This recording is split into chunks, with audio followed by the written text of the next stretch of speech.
Bom, outro exemplo, deixa eu ver aqui, outro exemplo de outra crônica também que essa sim eu publiquei, eu posso compartilhar com vocês, porque até que faz sabe, recapitula, né, a crônica, diz, crônica dos pontos do jornalismo à literatura, de Paris a Manaus.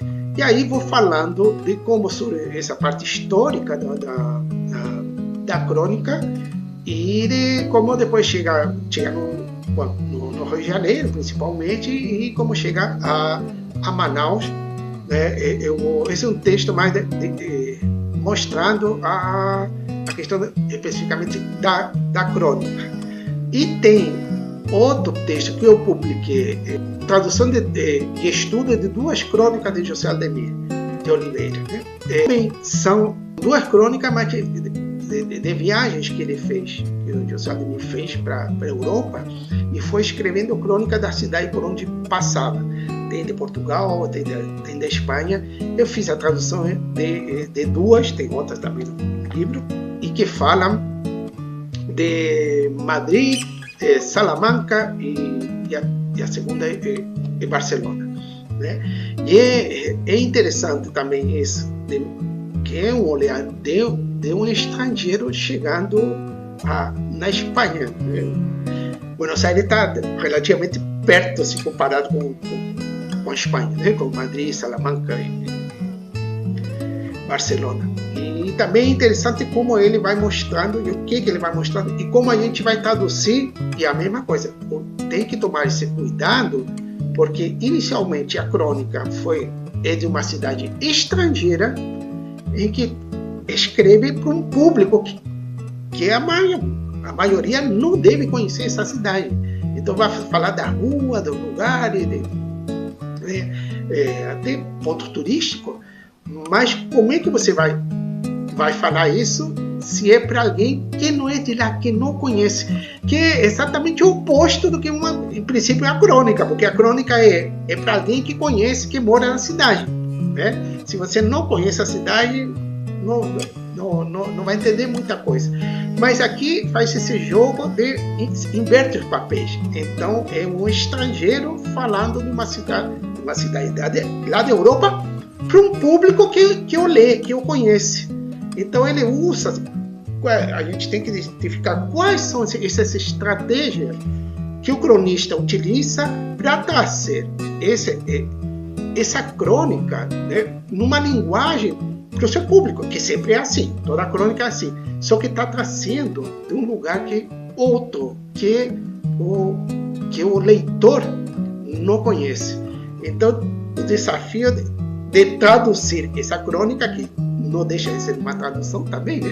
Uma tradução de uma experiência, né, narrada em forma de crônica, e traduzir para o espanhol, né? E tentando, né, de que essa experiência de leitura, né, seja similar, né, na tradução, ou seja, de um espanhol, por exemplo, de algum madrilenho, né, que lê essa crônica, perceba de que uma crônica é da sua cidade, porém está falando para essa crônica fala para um outro público leitor. Característica também da crônica, porque quando você escreve, por exemplo, um conto, você não especifica qual é o seu leitor. Qualquer pessoa pode ser leitor, né? Se traduzir, vai pelo mundo afora, né? E então você já escreve você não tem, na hora de escrever um conto, um livro literário, em literatura em geral, você não tem um público específico. Né? Enquanto que a crônica, sim, tem um público específico que no século XIX, século XX, era o leitor do jornal, né? E daquela cidade. Hoje em dia, com essa mudança toda tecnológica, de voos rápidos e a possibilidade de visitar outros países, né? Também possibilita esse jogo que faz José Aldemir de escrever crônicas de outra cidade. Eu vou finalizar, já é uma crônica que é de Manaus mesmo, né? E que se chama Mapa de Manaus. essa crônica está publicada, a referência eu vou dar, está publicada em YouTube, uma leitura que é feita, a gente faz em grupo de leituras e grava as crônicas, né? Está publicada esse no canal Aglaia Literária em YouTube, essa crônica Mapa de Manaus, né? E também num ciclo de palestra em homenagem a José Aldemir, a professora Paula Ber, que é da UFAM, né? do Departamento de Geografia, trabalhou com o professor José Aldemir e, bom, conhecia tanto o trabalho geográfico quanto as crônicas, e eu convidei para ela falar dessa crônica, mas do ponto de vista dela enquanto geógrafa. E foi um desafio para a professora, porque ela só trabalha a geografia mesmo, não trabalha a crônica, e apesar que da cidade que conhece, tal, né, tem umas particularidades, e é interessante isso também. Mas quais são desafios, os principais desafios, né, numa crônica como esse, que é Mapa de Manaus? É que ele trabalha um mapa de Manaus, só que com palavras, né? E no formato crônica. Poderia ser um poema, por exemplo, né? Poderia ser um soneto, né? Aí vai ser no formato soneto, né? Esse aqui é no formato crônica, né? Vou ler só o início de vocês, que começa. Que saudade da praça, da alvorada do dia no bairro, e colher flores na chapada e cultivar o lírio no vale. E tudo isso com minúscula, né? Mas todos são nomes de lugares, bairros, principalmente bairros. Ele vai dando os bairros, né? E vai fazendo esse jogo. Para vocês terem uma ideia desse que mas eu vou ler. Então, Mapa de Manaus, bom, a tradução é Mapa de Manaus, né, que em espanhol se fala Manaus, né? Existe essa voz, em espanhol não precisa colocar Manaus, né, com um mesmo em espanhol, né? Então, onde ele fala, que saudade da praça, né? A praça, eu traduzi, que saudade da praça também. Só que o problema é que em Manaus existe uma praça aqui perto, eu vou andando para lá, que chama Praça da Saudade, né? Então, por isso que eu deixei com minúsculo, né? Mas mantive saudade, porque também em espanhol existe essa palavra saudade, que vem do galego, né? E significa o mesmo que em português, só que é usada mais na Galícia, por exemplo, aqui na América, eu acho difícil que alguém, um hispano falante, utilize a palavra saudade. Mas existe, você vai no dicionário e ele existe. Então permite que eu mantenha que saudade, em espanhol, né? Que saudade de la plaza, né? É claro que a ideia dessa tradução é fazer um estudo e explicar isso, né? Aliás, um estudo que são todos, ele vai falando praticamente todos os bairros, de cidade, de ruas, de praças, né? Ele vai fazendo esse jogo. Aí vou dar um ponto, né? Aí continua. Da alvorada do dia no bairro. Alvorada é o nome de um bairro, né? Então, alvorada, eu deixo em espanhol também alvorada, apesar que a gente tem outros sinônimos que podem ser utilizados, né? Mas, eu não posso tenho que tomar esse cuidado de ver se a palavra existe em espanhol, deixar essa palavra porque é o nome do bairro, né? O que eu falo? Porque é da alvorada do dia no bairro, né? E eu coloquei el alvorada en el barrio, porque alvorada em espanhol é um nome feminino.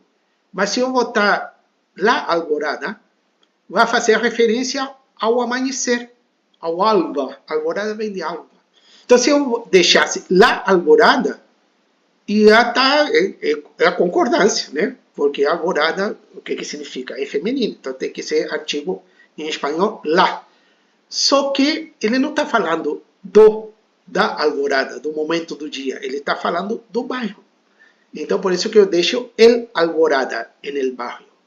E continua, colher flores na Chapada e de cultivar o lírio no vale. Essa aí, Flores é um bairro, Chapada também, Lírio no Vale também é um bairro. Então eu traduzi assim, em vez de colher flores, poderia ser cosechar flores, né? Porque colher flores seria, em espanhol seria cosechar flores, mas ele não está cosechando as flores. De colher flores está fazendo um jogo de ir até o bairro chamado Flores e da Chapada. Então, eu vou ter recolher, porque em espanhol existe coger, que é tomar, e recolher quando você toma alguma coisa que caiu no chão. Né? Caiu no chão, você recolhe. Né? E para fazer esse jogo, né? Porque não é colheita das flores, porque a flor e se recolher flores, para tentar manter a ideia de que é uma crônica, né? E na Chapada, agora, Chapada existe em espanhol, mas tem outro significado. E aí, eu deixei Chapada, né? Porque se eu mudasse para o significado de Chapada, ia perder o nome do bairro. Eu só deixo Chapada com minúscula, não posso botar com maiúscula, né? Mas, claro, e o que é uma chapada? Em espanhol poderia ser uma meseta, né? Mas não é disso que está falando. Né? E também chapada que vem de chapa, de chapar, né? Em espanhol, né? De botar na chapa, ou prensar, né? E não é isso. Então aí não tem jeito de botar chapada e vai ter que interpretar isso, né? E quando diz, e de cultivar o lírio no vale, aí vou ter de cultivar lírio en el valle. Em espanhol, é uma flor, né? Lírio do vale é uma flor, que em espanhol é no plural. Mas não está falando, no mesmo caso, não está falando das flores, está falando do bairro. Então eu deixo no singular lírio en el valle. E aí volto en el valle para fazer a referência, querer dialogar mais com o texto em português, né? Para quem for participar da oficina de tradução, que vai ser na próxima semana, né? A próxima 2 semanas, né? Lá no UFAM, a gente vai trabalhar isso lá. Infelizmente, não dá para compartilhar isso, então a gente transmitir ao vivo de lá e da sala de aula fica muito precário. Na UFAM a gente tem alguns laboratórios, tem algumas salas que já estão específicas para poder transmitir, mas são utilizadas para reuniões. Por enquanto, ainda está um pouco complicado, mas com o tempo isso vai melhorar. Então, para quem é de Manaus, ou está em Manaus e quiser acompanhar, na próximas 2 semanas a gente vai falar sobre essas crônicas e vamos ver essas traduções. Bom, isso. Aí eu passo a palavra para vocês. Estevam, muito, muito obrigada pela tua palestra. Foi excelente, né, com relação às crônicas. Enfim, você trouxe várias questões aí bastante interessantes, né? E de fato eu fico pensando, né, principalmente com relação à tradução, né, e todo esse mapeamento também que você fez aí das crônicas, né, de Manaus, crônicas que deve ter ainda também de outras épocas, né, se comentou do século XIX, certamente há crônicas, né, do século XIX, só que envolve uma pesquisa em jornais da época, né, às vezes até microfilmes, vai saber se é um material que tem digitalizado, que tem sido digitalizado ou não, né? E com relação também à tradução, é extremamente difícil realmente, né? Hoje, com a tua fala, eu fiquei pensando mesmo, porque é um outro tipo de texto, né? É um texto de jornal, é um texto voltado para as pessoas daquele local, né? Daquela cidade. Então, as crônicas, elas têm muito isso, né? De falar de coisas da cidade. Então, está muito ligado a questões culturais, né? Como passar, né, todas essas informações realmente para outra língua, né?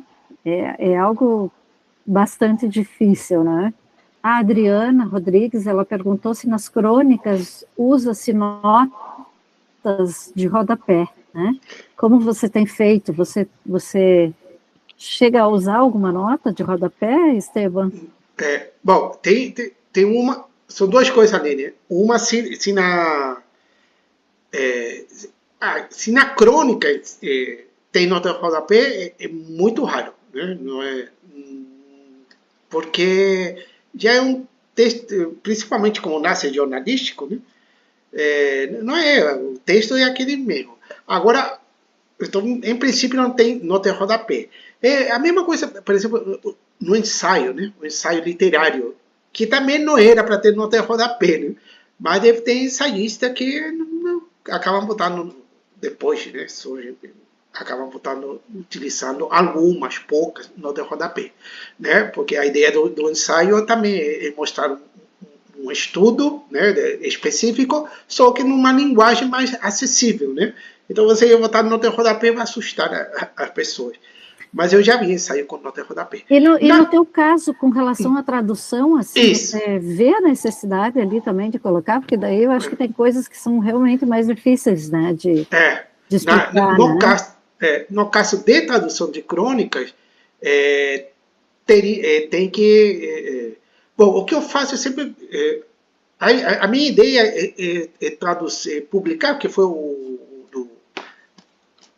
segundo pós-doc, né? Que o primeiro foi de tradução do espanhol para o português, o segundo foi do português para o espanhol. E aí a ideia é publicar esse livro, esse primeiro livro de crônica do José Aldemir, publicar em edição bilíngue. Em espanhol. Que Né? legal. Português e espanhol. Até porque em português está esgotado. Né? Então, tem interesse até dos herdeiros, né? Do José Aldemir, que isso aconteça. E era o que eu ia fazer no pós-doutorado, mas até agora eu não acabei. Comecei, mas não acabei. Bom, na tradução de crônicas, tem coisa que você tem que... fica difícil, né? Para o leitor, né? Um outro leitor, e as particularidades se você não botar uma crônica. No caso dessa crônica, Mapa de Manaus, eu acho que eu vou publicar em revista um estudo, porque é muita coisa. Por exemplo, os bairros de Manaus, aí tem todo um material ali, mas eu quero publicar, aí não é nem nota de rodapé, um estudo, porque é muita coisa, muito detalhe, e explicar também, tem que explicar para o público leitor essas escolhas, né? E qual é o problema que está ali e por que você vota, por exemplo, nome próprio com minúsculo. Mas acontece que em português também está, porque não esse jogo como obra literária, né? Então, você pode traduzir uma crônica sem nota de rodapé. O ideal da tradução é não ter nota de rodapé, né? Já está ali. Mas algumas particularidades da crônica exigem alguma nota ou escrever uma introdução à tradução da obra e explicar principalmente certas escolhas que a gente faz, né?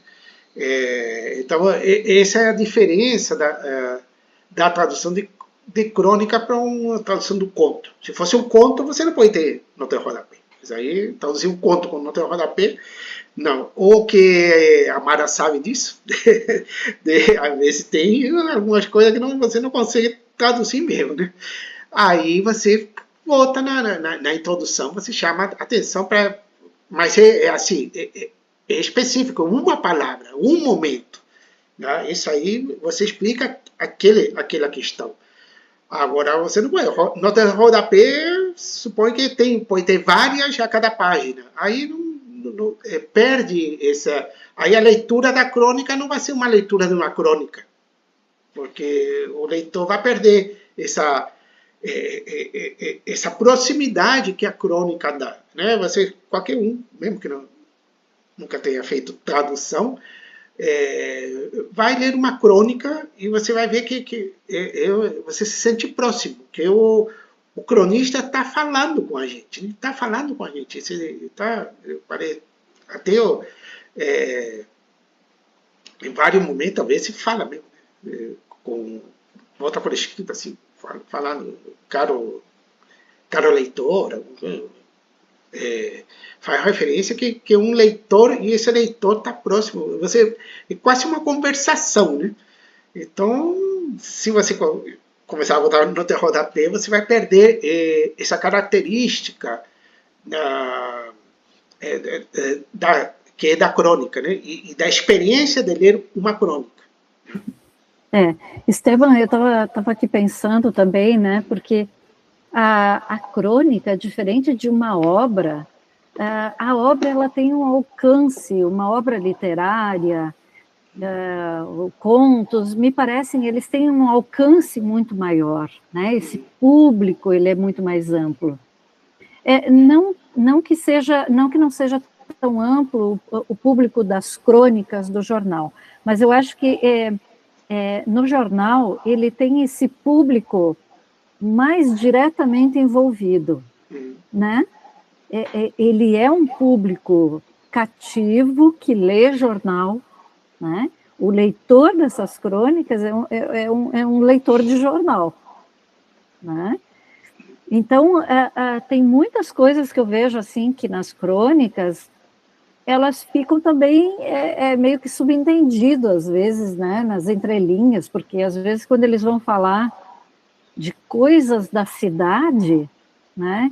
Por exemplo, eu estava lembrando da Júlia Lopes, dela falar da situação das escolas da cidade, né? De ter crônicas que vai falar do aumento de ladrões, né? Na época do verão, no Rio de Janeiro. Então, são coisas assim, bem direcionadas para aquele público, né? Para aquele público que vive a cidade, que conhece a cidade. Então, isso eu vejo também, né, de característico assim, das crônicas, e que não é tão fácil traduzir. Né? O traduzir, às vezes, você vai ter que dar o contexto, né? Que nem essa tua ideia de publicar, porque tem que explicar toda a situação, né? Em que momento aquelas crônicas foram escritas, né? Qual era a cidade, o que era Manaus quando as crônicas foram escritas. Por exemplo, aqui, crônicas de Florianópolis, há 40 anos atrás, é muito distante, era uma outra cidade, né? Não dá para... Uma cidade que nem havia shopping na ilha. 40 anos atrás, era muito diferente. Né? Então, difícil para quem não viveu, né, nessas épocas, de perceber certas nuances ali que tem na crônica, né? Que está ali por trás, falando de tudo aquilo, né? Não é fácil a crônica. Interessante, eu ia falar dessa questão, especificamente da crônica Mapa de Manaus, né? E o que você chamou a atenção com Florianópolis. Claro que com qualquer cidade acontece isso. Eu lia, comecei a ler mais quando era jovem, o cronista brasileiro, chileno, né? Que era da Academia Chilena de Letras, que é Jorge Edward, né? E ele falava, por exemplo, Valparaíso, na minha cidade, e às vezes, claro, e de outro tempo também, quando ele era criança, é outra cidade, mas como eu era de Valparaíso, conhecia a história, aí sabia. Mas você traz essa crônica e por exemplo, apresenta para alguém, mesmo do Chile, mas de outra, longe, do sul do Chile, por exemplo, a pessoa não vai entender. que você falou de Florianópolis, quem não viveu esse Florianópolis lá dos anos 60, 70, né, do século passado, né, que muita gente está viva hoje e acompanhou isso, a pessoa mesmo de Florianópolis pode não conhecer, não saber, ruas que desaparecem, ruas que surgiram, praças que já não são praças, sei lá, supermercado, né? E característica, né, da ponte, quando só tinha uma ponte em Florianópolis, como era, né? No Rio de Janeiro, quando não tinha ponte para Niterói, tinha que dar a volta toda de barca. Hoje em dia tem barca também, né? E até é gostoso de viajar, mas que antigamente só tinha barca. E quando foi feita a ponte, é que revolucionou o Rio de Janeiro, né? Principalmente o Niterói, essa região. Em Manaus aconteceu também com a ponte, ainda não estava finalizada quando eu cheguei em Manaus, e a ponte sobre o Rio Negro, né? Também, como é que era a vida, eu cheguei a pegar, né? Tinha que ir para o outro lado, tinha que pegar a balsa, e eu adorava, né, viajar de balsa, ainda tem, né? Mas tem algum lugar que tem que ir de balsa, ainda de Manaus. Mas a ponte mudou muito, né? Bom, então esse mapa de Manaus, eu fico pensando, é que tem que fazer um estudo para explicar não só a tradução, e sim para o resto do Brasil, que não conhece Manaus, que não sabe que tem Lírio do Vale, que é um bairro, que Chapada é outro bairro, né? Que a tal rua, que existe a Praça da Saudade, que nunca foi a Manaus, não vai entender nada. Então é uma dificuldade que já tem na própria crônica, para um leitor que conhece o português, né? Mas que não... De que está falando? Né? Eu tenho, e tem várias, essa de Queiroz, né, o grande escritor português, né, tem vários livros dele com as crônicas dele. Cara, é uma delícia, né, porque é essa de Queiroz que está escrevendo. Mas tem momentos de que... Bom, e isso, o que é isso? Né? Mas, como eu falei no início, o Machado de Assis falando do velório, de que velório está falando? Tem um problema tanto do local, né, o topos, quanto cronológico também. O tempo e o lugar, né? Então, assim, você tem que ter conhecido aquele tempo e ter conhecido aquele lugar. Senão, tem que pedir um trabalho, um estudo. Desse mapa de Manaus eu quero fazer, inclusive, em português. Fazer duas versões, né, já estou fazendo, está meio caminho. Mas para explicar para português, para o resto do Brasil, e da tradução também, explicar não só a tradução, mas principalmente essa escolha dessa tradução, para tentar manter que o leitor seja... quando leia, viva essa experiência do leitor de crônica.